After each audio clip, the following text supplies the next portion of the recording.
All right, let's dive in. Today, we're going to pull back the curtain on something we all need: how to build a truly persuasive argument. You ever have that feeling, you're in a meeting, you're talking with friends, and you have this brilliant idea, but it just lands with a thud. You know you're right, but you just can't seem to get anyone else on board. Yeah, it's super frustrating.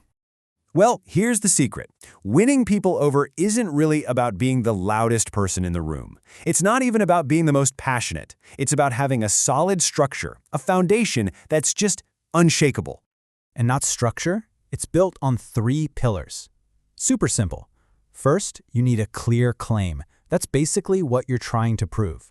Second, you gotta have solid evidence. The facts and the proof.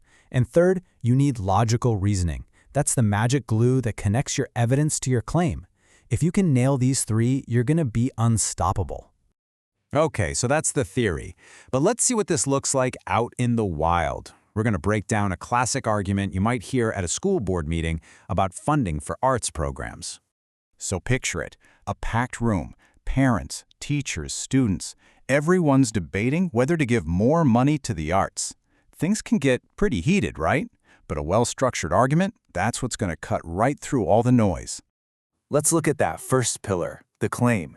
This is your starting point. It's the one thing you want everyone to walk away believing. You have to make it super clear, no wiggle room. And boom, there it is. See how clean that is? Student A isn't saying, arts are pretty cool. No, they're making a clear, direct statement. Significantly increase funding. Nobody can misunderstand what they're asking for. That is the rock you build everything else on. Now, a claim all by itself is, well, it's just an opinion. To make it powerful, you need that second pillar, evidence. These are your facts, your data, your proof. Let's see what student A brought to the table. Now, this is really smart. See, student A isn't just throwing one thing out there. They're coming at it from 3 different angles. They've got the academic angle with test scores, they've got the future-proof career angle with creativity and problem-solving, and they've got the personal human angle with student well-being. Each point makes the whole argument so much stronger. All right, and now for the final, and honestly the most critical piece of the puzzle, reasoning. This is the bridge. It's where you spell out exactly why your evidence proves your claim. It's the so what of your argument.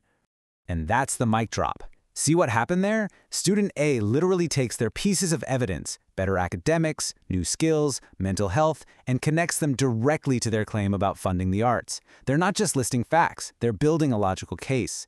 When you break it down, it's a pretty simple formula, right? The evidence is your what. The reasoning is your so what.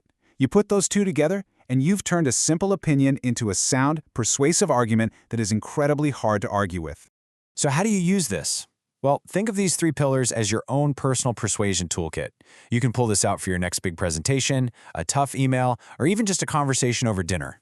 So let's just recap the whole thing. Number 1, start with a super clear claim. Know exactly what you're asking for. Number 2, back it up with strong evidence. Do your homework.